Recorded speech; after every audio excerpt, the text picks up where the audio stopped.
Assalamualaikum warahmatullahi wabarakatuh. Jadi di sini saya akan mengerjakan tugas algoritma pemrograman nomor 2 yaitu rekursi faktorial pangkat. Ya, jadi programnya dia buat untuk menghitung jumlah total dari matematika tertentu berdasarkan input n dari pengguna.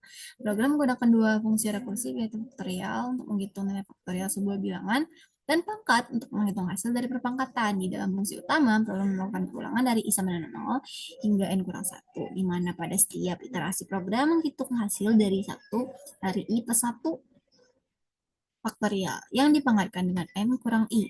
Semua hasil tersebut kemudian dijumlahkan ke dalam variabel jum dan ditampilkan sebagai hasil akhir. Di sini ada mulai definisikan fungsi rekursi faktorial y jika y sama dengan kembalikan 1 atau return 1. Selain itu, kembalikan else kembalikan return y kali faktorial y kurang 1. Definisikan fungsi rekursif pangkat a, b jika bisa non rekursif return 1. Selain itu, else return A kali pangkat A, B kurang 1. Deklarasi variabel NI dan jum, inisialisasi jum sampai 0, prepager, input nilai N, lakukan perulangan dari I sama 0 sampai I kurang dari N di dalam perulangan hitung faktorial I plus 1. Kemudian hitung pangkatnya dengan eksponen N kurang I, jumlahkan hasil tersebut ke variabel jum. Setelah perulangan selesai, cetak hasil akhir jum selesai. Nah, di sini ada flowchart, 3 flowchart ya, di mana ada faktorial rekursif, pangkat sama function faktorial sama function pangkat. Di sini ada faktorial berbentuk oval untuk memulai program ya. Terus ada pernyataan kondisi berbentuk belah ketupat, apakah y sama dengan 0. Kalau true berarti proses. Nah, ini tuh berbentuk persegi 4, return 1, isi ke 1 ya. Terus kalau misalkan tidak terpenuhi berarti y dikali faktorial y kurang 1, baru lagi ke n. Terus ada fungsi pangkat sama berbentuk oval, terus ada pernyataan kondisi berbentuk belah ketupat.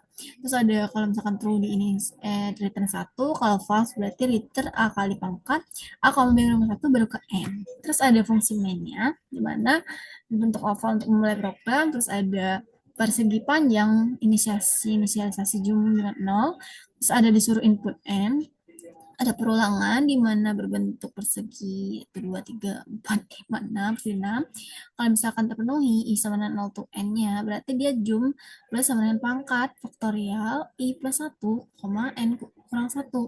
I plus plus sampai dia false. Barulah dia ngecetak jumlah atau hasil akhirnya. Barulah dia selesai. Nah, di sini ada pseudocode-nya. Jadi pseudocode ke rekursif itu, dia rekursifnya itu ditulis di dalam sebuah kotak. Nah, dan in-main-nya itu di awal. Ada variabel n ijum, integer. Nah, begin tentu sama dengan kurung berawal kalau diisi plus plus. Terus ada jum, inisialisasi dan non. Write itu sama dengan si on, tampilkan pesan ke layar, masukkan n. Dan disimpan ke n sama dengan si in ya, kalau read any. Terus for i sama dengan 0. So, n kurang 1, do. Begin. Nah, jum diisi dengan, nah ini tuh tanda panah tuh sama dengan, tanda sama dengan kalau di program C++. Sedangkan kalau tanda sama dengan di pseudocode itu sama dengan, itu dia double sama dengan kalau di C++. Diisi dengan jum plus pangkat faktorial itu 1, n kurang 1, n kurang in. Barulah dia write hasil. Itu ditampilkan hasil dari jumlah. Terus ada rekursifnya di mana varie bertipe integer, begin if y sama 0, dan faktorial y tadi diisi dengan 1. Return kan ngasih nilai, ngembaliin nilai. Kalau else berarti faktorial itu diisi dengan y kali faktorial y kurang 1. Lalu dia ke m. Terus ada rekursif kedua di mana var a, b integer juga. Begin if b sama dengan 0, dan pangkat a, b diisi dengan 0. Else pangkat a, b diisi dengan a dikali pangkat a, b kurang 1 barulah m. Nah, di sini ada programnya juga.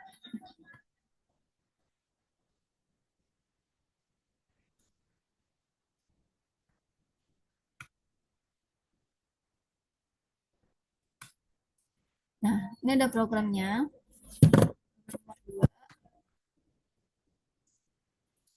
Nah, Dimana di sini ada input stream itu untuk memanggil fungsi-fungsi cout dan cin. Terus ada juga using namespace std. Using namespace std itu tuh agar tidak perlu menuliskan std lagi. Terus ada integer faktorial itu untuk rekursi faktorialnya nanti sama dengan n ya. Terus ada integer n, integer y.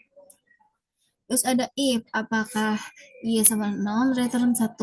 Kalau misalkan y dan sama dengan 0. Dan itu untuk faktorial tuh kan kalau misalkan dikali dengan 0 itu tuh isinya 1 kan harusnya. Nah, makanya dia di return 1. Jika n sama dengan 0 maka hasilnya 1 gitu. Terus kalau tidak berarti return dia kali faktorial y kurang 1. Nah, terus saja rekursif pangkat di mana integer pangkat, integer a, integer b, terus if b sama dengan 0. Kalau iya berarti return 1, kalau tidak return a kali pangkat a, b kurang 1. Terus ada main fungsi utama. Ada integer ni jum sama dengan 0, masukkan n yang diisi ke variabel n, terus ke perulangan for i sama dengan 0 selama i kurang dari n, i plus plus. Selama terpenuhi, maka dia akan menjalankan proses jum plus sama dengan pangkat faktorial i plus 1, n kurang i. Baru dia bakal menentukan cout hasilnya nanti. Nah, di sini kita coba run programnya.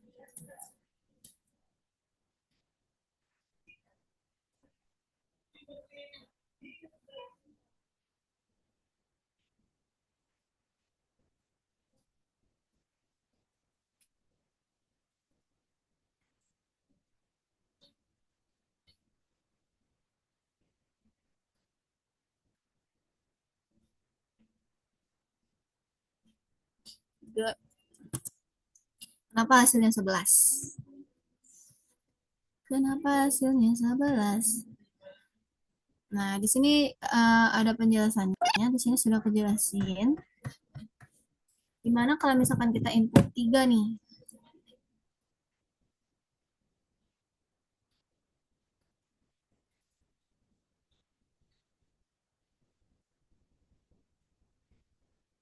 Kalau misalkan input 3, variabel jumnya kan diinisiasi dengan 0. Program masuk ke dalam ruangan for i sama dengan i kurang dari 3 sama dengan 3. Ini.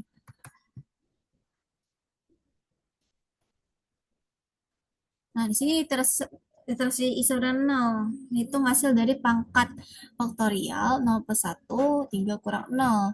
Program memanggil fungsi faktorial 1. Karena 1 tidak sama dengan 0, fungsi mengembalikan 1 kali faktorial 0. Faktorial 0 mengalikan 1, sehingga faktorial 1 sama dengan 1. Kedua, program memanggil fungsi pangkat 1,3. Karena 3 tidak sama dengan 0, fungsi mengembalikan 1 kali pangkat 1,2. Proses berlanjut sehingga pangkat 1 yang mengembalikan 1.